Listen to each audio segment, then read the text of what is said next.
kasama ang ama ng ating bayan, ni Gerald Sausar, may bayan, at ang sangguniang bayan na narito ngayon, na tayong lahat ay nagpapasalamat sa Panginoon. Sa pagkakataong ito tayo magkatipon-tipon at magpasalamat sa Kanya sa tulong ng ating milagrosong patron San Vicente Ferrer. Alam niyo po, ang mga imahe ng mga santo karaniwan ay ipinapakita niya yung makatotohanang pagsasalarawan sa Kanya. Halimbawa, nakita niyo po ang imahe ni San Jose na karga-karga niya ang batang si Jesus, sapagkat masasabi natin totoo namang nangyari yun dahil siya ho ang tumayong ama ng Panginoon. Kaya nung ang Panginoon ay sinilang, naging bata, talagang kinarga siya ni San Jose. At ganoon din ang mahal na Birhen, alam natin, dala-dala niya ang batang si Jesus. At yung ibang mga santo, nakikita natin, dala-dala nila yung kanilang mga kagamitan. Yung mga ebanghilista, meron silang panulat. Ngunit, ilan lamang ang mga santo na mas malalim ang kanilang isinasalarawan. At isa rito ay si San Vicente Ferrer. Sapagkat kung makikita niyo po ang kanyang imahe, may pakpak. Hindi naman po anghel si San Vicente, at sa totoong buhay, wala ho siyang pakpak. Kaya maging malinaw sa atin yun, no? Kasi kung may pakpak po siya, baka yung nalagay na siya sa karnaval. Dahil alam natin yung mga kakaibang mga tao na may ibang itsura, may ibang mga dagdag sa katawan. Pero si San Vicente Ferrer may pakpak. At isa rin magandang katekismo sa atin dito, mga kapatid, kailanman ho tayo bilang tao, hindi tayo magiging anghel.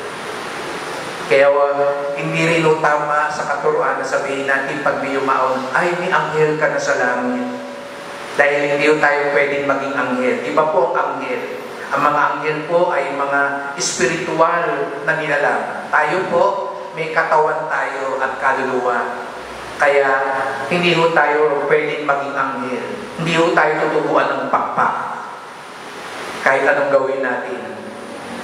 Pero huwag po kayong mag-alala, makakapasok pa rin naman tayo sa langit kahit wala tayong pakpak.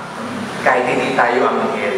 Pero bakit nga ba si San Vicente Ferrer ganun na galing pagsasalarawan sa kanyang simbahan?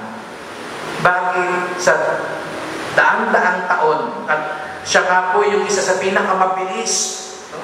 If not the fastest, no? Na naging santo. Dahil ganun na lang ang kahilingan ng mga tao. Dahil sa kapanalan na ipinakita niya, pagkamatay niya, wala pang isang taon, ginawa siyang santo.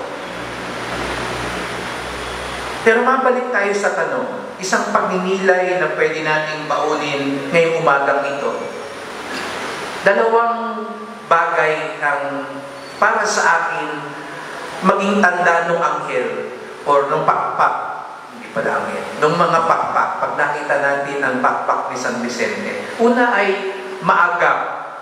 Si San Vicente raw po ay napakaagap. Kaya nga siguro nilagyan siya ng pakpak dahil nung panahon niya, halos nalibot niya ang maraming bansa para ipamalita ang mabuting balita. Para maipahayag, maikalat. Kaya parang ang matulin siya.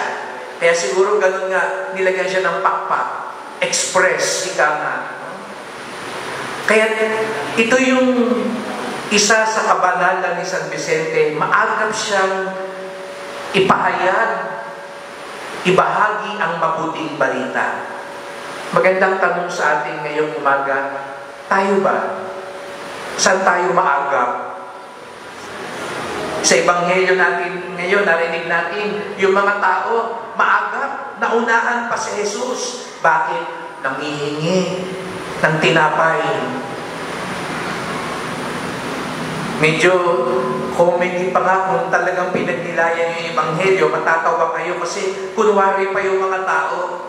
Inunahan nila si Jesus, tapos nung nakita nila si Jesus, nandito pala kayo. Di ba minsan ganun tayo?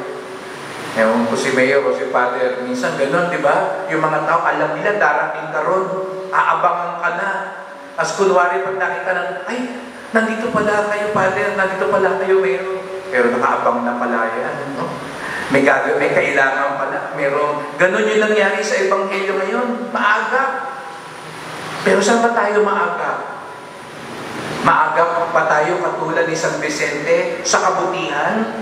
Baka naman maagap lang tayo sa chismisan. Maagap pa tayo katulad ni San Vicente ibahagi ang awa ng Diyos? O maagap tayo sa away, gantihan? Maagap pa tayong tumulong? O maagap tayo magtago? Maagap pa tayo sa katotohanan? O pag fake news na, ang bilis mag-share. Pero pag mabuti yung tungkol sa santo, tungkol sa mabuti, tungkol sa Bible, huwag na lang, corny yan. Pero pag balita ng artista, share agad. Saan tayo maaga? Sana kung si San Vicente ang tunay nating patron, tuwing nakikita niya yung pakpak niya, magdasal tayo rin maging maaga. Maagap sa mabuti. No, sa unang pagbasa ngayon, si San Esteban, mukha daw anghel. So parang si San Vicente, mukhang anghel. Pero hindi naman anghel si San Esteban. Pero bakit ganun sila? Isinyasalaarawan ng simbahan sila na parang anghel, mistulang anghel. Sapagkat maagap sila sa pagmamahal sa Diyos. Tingnan mo ngayon katabi mo, habang anghel. No? Sana tayo lahat, hindi man tayo magkapakpak, magmukha tayong anghel dahil maagap tayo sa kabutihan. Ang ikalawa, na letter M din po, ay magpakailanman. Si San Vicente Ferrer po ay kilala bilang anghel ng Apokalipsis. Dahil nga kapag siya'y umiikot at nangangaral, ipinapaalala niya sa mga tao, haharap tayo sa Diyos. Pinapaalala niya sa tao, ano yung magpakailanman. Diba sa Ebanghelyo ngayon, anong sabi ni Jesus? Hinahanap niyo lang ako para sa tinapay? Para lang sa pagkain? Para lamang sa ibibigay ng mundong ito? Anong sabi ng Panginoon? Ang hanapin ninyo, yung magpakailanman. Yung hindi mauubos. Yung hindi magugunaw. Yung hindi mawawala.